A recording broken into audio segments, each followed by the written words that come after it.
Maayong adlaw mga kahigalaan ug mga kaigsuonan. Akong ipaambit kaninyo niini nga kabuntagon ang pulong sa Ginoo. Ato makita dinhi sa Efeso kapitulo 4 bersikulo 25 hangtod sa bersikulo 27.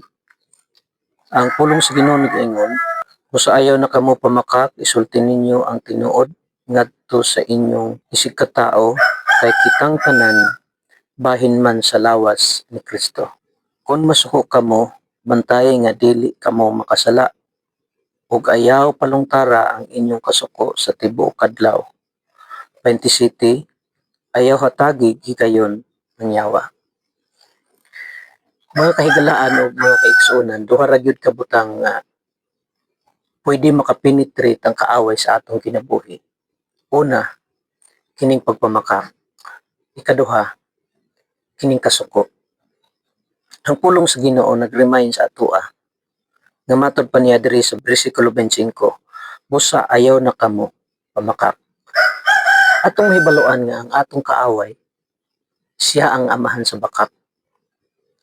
Buti pasabot ang kaaway, dili kaaway nato nga atong isig katao, kundi ang atong kaaway actually ang yawa. So kita nga mga Kristohanon, mo na atong bantayan nga makapenetrate ang kaaway diha sa atong mga kinabuhi, diha sa atong pagpamakak o diha sa atong kasuko. Mao na mga opportunity nga mahatagan natong kahigayonan ng kaaway nga makahatag sa atong kadaot o mohatag kagubot sa atong kinabuhi. Kining panahon nga masuko ta o kini pong panahon nga mamakak ta. Ang pagpamakak dili na gyud na siya angayan nga buhaton sa usa ka magtotoo.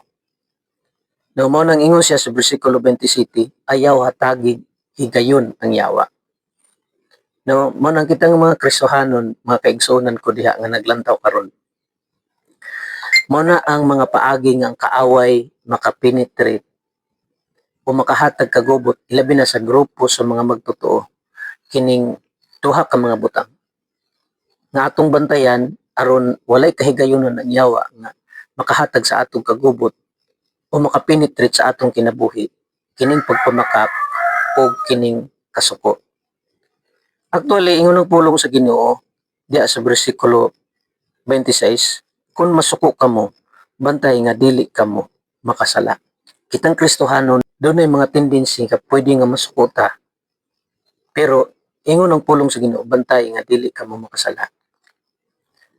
So, bisan ang pulong sa Ginoo, nakasayod ng daan nga kita doon naging mga panahon nga mosangko ta sa kanang gitawag dinhi nga kasuko.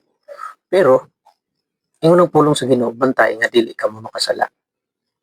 Buti pasabot bisan kung nasuko ka, atong bantayan nga dili ta makasala. For example, nasuko ka karon. Gitungod sa imong kasuko, nagbuhat na ka og dili maayo, namalikas na ka, nanumbag na ka. So mao na ang buti pasabot nga kung masuko ka mo, bantay nga dili ka mo makasala. So bisan gani ang atong Ginoo, nasuko man gani, di ba? Pero wala siya makasala. Actually, di man gid makasala ang atong Ginoo. Kay gusto nato kanang mga butang makapahimayag, makapahimot sa Ginoo.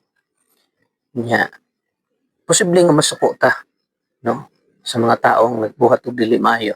Pero ang pulong sa Ginoo nag-ingon, bantay nga dili ka mo makasala. Diya sa atong baba, ug nga nato uban sa tabang sa Ginoo nga dili ta makasultig daotan. Dili ta makapamalikas, dili ta makapanunglo, dili ta makapanghimaraot sa uban. So salamat kahigalaan sa mubong panahon nga kita nag-uban diha sa pagpamalandong sa pulong sa Ginoo. Hinautang Ginoo, magapanalangin kanatong tanan.